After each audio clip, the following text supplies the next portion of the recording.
Igloo, le Mac de l'habitat. Salut, bienvenue dans Igloo, le Mac de l'habitat que vous retrouvez sur topmusic.fr et sur le Facebook d'Igloo, Igloo on Air, une émission proposée par Cédric Simonin. Bonjour Cédric. Bonjour Eric. Aujourd'hui, il y a un thème évidemment important, parce qu'on ne traite jamais de thèmes pas importants dans cette émission.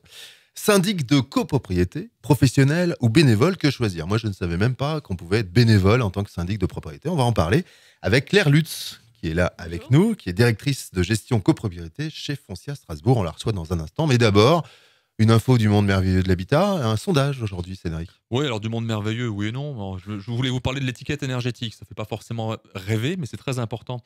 Alors, je ne sais pas si vous savez ce que c'est que le DPE, l'étiquette énergétique que l'on retrouve dans le logement, à l'achat ou à la location. Et je voulais faire part d'un sondage BVA pour le compte du réseau Foncia qui révèle que les Français prennent de plus en plus en compte les performances énergétiques pour l'achat ou la location d'un logement. Donc ça, c'est une bonne nouvelle. Et c'est par souci d'économie, mais pas seulement. Donc 9 Français sur 10 assurent se fier à la performance énergétique pour arrêter leur choix sur un logement, tant à l'achat qu'à la location. Et un tiers d'entre eux assurent que ce critère est très important. Donc il y a une vraie prise de conscience. Le diagnostic de performance énergétique, qu'on appelle DPE, qui figure obligatoirement à côté de chaque annonce immobilière et qui vous est fourni lorsque vous achetez un logement neuf, est donc majoritairement pris en compte dans le déclenchement de l'acte d'achat ou de la location. Pour 82% des personnes interrogées, elles laissent entendre que la petite étiquette aide l'occupant d'un logement à anticiper ses futures consommations d'énergie. Et pour 79% des personnes interrogées, considèrent que le DPE a vocation à sensibiliser le grand public aux conséquences d'une consommation excessive d'énergie sur le réchauffement climatique. Donc ça, c'est une bonne nouvelle. Donc les Français font donc de plus en plus attention aux performances énergétiques, tant par souci d'économie que par conscience des enjeux environnementaux. Et l'information que j'aimerais vous faire partager, c'est que le DPE a une importance capitale, puisqu'en effet, un logement mal noté, donc l'étiquette énergétique, ça va de A à G, donc mal noté, ce serait F ou G, peut voir sa valeur diminuer de 20% par rapport à un bien de consommation énergétique moyenne, c'est-à-dire D, de quoi faire bien réfléchir les potentiels acquéreurs, Eric. Ouais, il faut faire attention à tout ça. C'est ça. Merci Cédric. Claire Lutz, bonjour. Bonjour. Alors, vous êtes directrice de gestion copropriété chez Foncia à Strasbourg. Un petit mot sur Foncia. Il y a 11 agences en Alsace, 150 collaborateurs, plus de 35 000 lots gérés en syndic et gestion locative, autour de 2000 immeubles gérés, c'est bien ça. Près, tout à fait. Donc, une société importante Exactement. dans l'immobilier en Alsace. D'accord. Claire, aujourd'hui, on va parler du syndic de copropriété. C'est un sujet que vous connaissez bien, Exactement, évidemment. tout à fait. Professionnel ou bénévole, que choisir, Cédric? Alors c'est la grande question, parce que c'est une question qui est souvent posée par les copropriétaires. Donc j'ai voulu traiter de cette thématique. Donc Claire, dans un premier temps, est-ce que vous pouvez nous décrire succinctement quelles sont les missions d'un syndic, qu'il soit déjà bénévole ou professionnel? Bien sûr. Alors déjà, il faut savoir que le syndic de copropriété est vraiment un organe essentiel dans la gestion d'une résidence. En effet, c'est lui qui va être l'organe exécutif de la copropriété. Donc il va être amené, pour le compte de la résidence, à effectuer un certain nombre de travaux, ou en tout cas d'actes. Ça va notamment, et c'est le garant de la bonne conservation du bâtiment.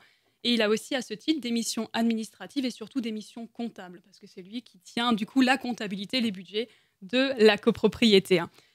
Donc voilà, en tout cas, les grandes missions d'un syndic de copropriété, du coup, qui est vraiment un organe majeur et essentiel d'une bonne gestion d'une résidence. Donc est-ce qu'il y a, on peut évoquer les principales caractéristiques que l'on peut avoir pour un syndic professionnel et pour un syndic bénévole? Exactement, parce qu'il est vrai qu'en termes de gestion de copropriété par un syndic, il y a différentes formes de gestion, et notamment, comme vous le disiez, le syndic professionnel ou le syndic bénévole. Déjà, le syndic professionnel, comme son nom l'indique, c'est un professionnel qui a une carte professionnelle et qui du coup est formé pour l'exécution de sa mission. Il a aussi une garantie financière et bien entendu une assurance responsabilité civile professionnelle. A contrario, le syndic bénévole, lui par contre, est forcément un copropriétaire de la résidence concernée. Donc ça ne peut pas être n'importe qui finalement qui peut être syndic bénévole d'une résidence. C'est forcément un copropriétaire. Ce copropriétaire, bien entendu, n'a pas d'obligation de formation parce qu'il n'est pas professionnel. De ce fait, il n'a pas de garantie financière, il n'a pas non plus d'assurance spécifique pour son activité. Par contre, il est très vivement conseillé au syndic bénévole de s'assurer justement pour l'exécution de cette mission parce qu'il a les mêmes responsabilités que le syndic professionnel.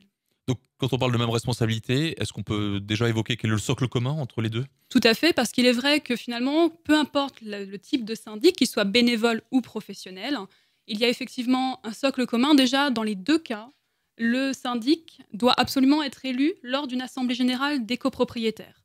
Donc, si c'est un syndic bénévole, il doit être nommé précisément par cette assemblée générale, parce que comme on l'a vu tout à l'heure, ça ne peut pas être n'importe qui est syndic bénévole. De la même façon, dans les deux cas, le syndic doit faire signer son mandat de syndic, soit un mandat de syndic professionnel, soit un mandat de syndic bénévole. Il faut savoir aussi que la durée maximum de ce mandat, c'est 3 ans, dans tous les cas.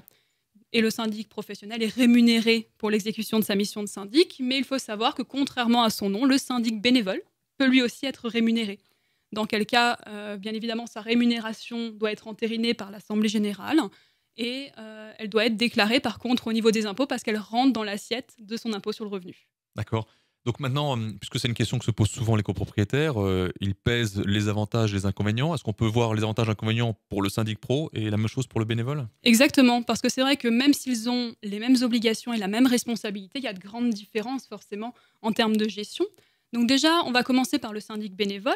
Au niveau du syndic bénévole et des avantages, c'est un copropriétaire. Donc forcément, il connaît les autres copropriétaires, il connaît ses voisins. Donc ça peut induire finalement une gestion un petit peu plus conviviale, avec une meilleure entente au sein de la résidence. Ce qui fait que la confiance se fait aussi de manière plus simple, plus aisée peut-être, dans la gestion de la copropriété. Donc voilà. Mais par contre, il faut savoir aussi qu'au niveau des avantages, le principal avantage pour qu'une copropriété opte pour un syndic bénévole reste l'argument financier. En effet, le syndic bénévole, même s'il est rémunéré pour son activité, le syndic bénévole reste quand même moins cher qu'un syndic professionnel. Donc voilà, ça permet de faire des économies, en tout cas, sur l'aspect gestion pure de la copropriété. Mais c'est vrai que ça a son lieu d'inconvénient, parce que comme c'est un seul copropriétaire qui fait le syndic bénévole, forcément, c'est extrêmement chronophage pour lui. Il faut qu'il ait vraiment le temps et envie de s'investir pour gérer la copropriété, parce qu'il ne peut pas dire « j'étais en vacances pendant un mois, je ne m'en suis pas occupé du tout ». En attendant, les problèmes s'accumulent, la comptabilité continue de vivre, il faut continuer à payer les fournisseurs. Donc c'est vrai qu'à ce titre, voilà, c'est extrêmement chronophage pour le syndic bénévole qui va être en place. Donc voilà, et là aussi, par contre, un des problèmes récurrents que nous avons, et c'est aussi pour ça que nous récupérons parfois des copropriétés en syndic professionnel par la suite, c'est qu'il y a des problèmes d'entente qui peuvent survenir. Parce que c'est pas simple finalement de se faire respecter par ses voisins, surtout quand on doit appliquer le règlement de copropriété et la loi, ou alors qu'on va leur réclamer les charges. Le soir, par exemple, après le travail, c'est difficile d'aller sonner chez son voisin pour lui demander de payer ses charges. On a des exemples de copropriétés et de syndics bénévoles qui fonctionnent? Tout à fait. Pardon pour la question. Non, effectivement, il y a des syndics bénévoles qui fonctionnent. En général, c'est plutôt sur des petites copropriétés où il n'y a pas trop de parties communes à gérer. Comme ça prend aussi moins de temps pour le syndic bénévole en place. Et surtout, il faut une bonne entente et une bonne ambiance. Et dans quel cas, il n'y a pas de raison que ça se passe mal. J'ai appris il n'y a pas longtemps qu'un syndic pouvait déposer le bilan. Alors, Foncia, c'est une grosse boîte, etc. En cas de syndic bénévole, comment ça se passe? Effectivement, après, le syndic bénévole, déjà, lui, il ne peut pas déposer le bilan. Après, il peut arrêter sa mission de syndic bénévole. Il dit au bout d'un moment, non, mais s'il y a des dettes. Après, s'il y a des dettes, effectivement, il faut savoir que dans tous les cas, le syndic bénévole, il ne met pas les fonds de la copropriété sur son compte bancaire personnel. Ouais. Donc déjà, c'est un compte bancaire vraiment on doit veiller. C'est vrai que c'est une très bonne question. Les copropriétaires doivent veiller à ce que leurs fonds soient mis sur un compte bancaire ouvert au nom de la copropriété. Déjà, comme ça, même si, on va dire, le syndic bénévole a bien entendu une délégation de signature, normalement, voilà, au moins les fonds sont acquis au syndicat, à la résidence. Et s'il part, c'est sa responsabilité qui est engagée. Et après, il faut aller en voie judiciaire pour aller le récupérer. C'est ça. Ça arrive aussi, ça, j'imagine. Ça arrive, parfois. Heureusement, ce n'est pas la majeure partie des cas. Est-ce qu'on a un taux ou un ratio de copropriété gérée en syndic bénévole et professionnel? C'est plutôt difficile à dire parce que le syndic bénévole, c'est relativement fluctuant. Parce que c'est rarement des situations, on va dire, qui se pérennisent au niveau de la gestion de la copropriété. Souvent, ça commence par un syndic professionnel et au bout d'un moment, il y a des fois un copropriétaire qui a plus le temps et qui a envie de s'investir et dans quel cas, voilà, il va décider de passer le cap et de devenir syndic bénévole. Et on a aussi l'effet inverse, comme je le disais tout à l'heure, avec les problèmes d'entente qui surviennent, les gens qui ne s'entendent plus du tout, ils ne peuvent plus se voir en peinture et dans quel cas, il leur faut un professionnel justement pour tenir le rôle d'arbitre et le rôle finalement de pilier central, garant du respect du règlement de copropriété, le tout en étant parfaitement neutre par rapport aux différents... C'est comme dans une famille, on peut se disputer. Globalement, effectivement. Existe-t-il un profil type du syndic bénévole? Alors au niveau du syndic bénévole, il n'y a pas forcément de profil type. Par contre, il faut avoir le temps. Donc forcément, c'est sans le fait que ce soit une activité principale, bien entendu, parce qu'on ne peut pas non plus en vivre. Mais pour autant, il ne faut pas travailler des dizaines et des dizaines d'heures par semaine et faire ça le soir. Je pense que c'est difficilement tenable. Donc voilà, parce que c'est extrêmement chronophage. Il faut aussi faire une veille administrative sur l'ensemble des évolutions légales et réglementaires. C'est vrai qu'on en a beaucoup qui surviennent. On en a effectivement pratiquement tous les ans, on a des nouvelles réglementations qui arrivent. Donc il faut pouvoir s'informer, il faut être actif dans la résidence. Donc oui, il faut avoir le temps, ça c'est certain. Donc il n'y a pas de profil type, mais en tout cas, quelqu'un qui a être investi et avoir le temps. Ok, alors on a fait le tour de la question. Quelques mots de conclusion, Claire? Exactement. Alors pour conclure, je dirais ce qu'il faut vraiment retenir déjà, c'est que les missions du syndic, qu'ils soient professionnels ou bénévoles, donc, sont strictement identiques. Donc la responsabilité est aussi la même. Donc finalement, il faut se poser les bonnes questions quand on doit choisir le mode de gestion de sa copropriété.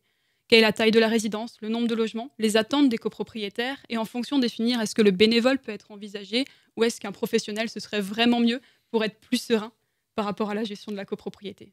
Donc bénévole, plutôt petite copropriété où les gens s'entendent bien, et professionnel, les copropriétés plus importantes avec des particularités ou des complexités, là où finalement l'expérience du professionnel sera vraiment très utile.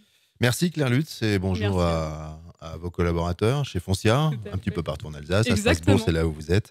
Merci Cédric Simonin. Merci On retrouve Eric. cette émission toutes les semaines, une nouvelle émission sur topmusic.fr et sur le Facebook Igloo on Air. À très bientôt. Merci. À bientôt. À bientôt, au revoir.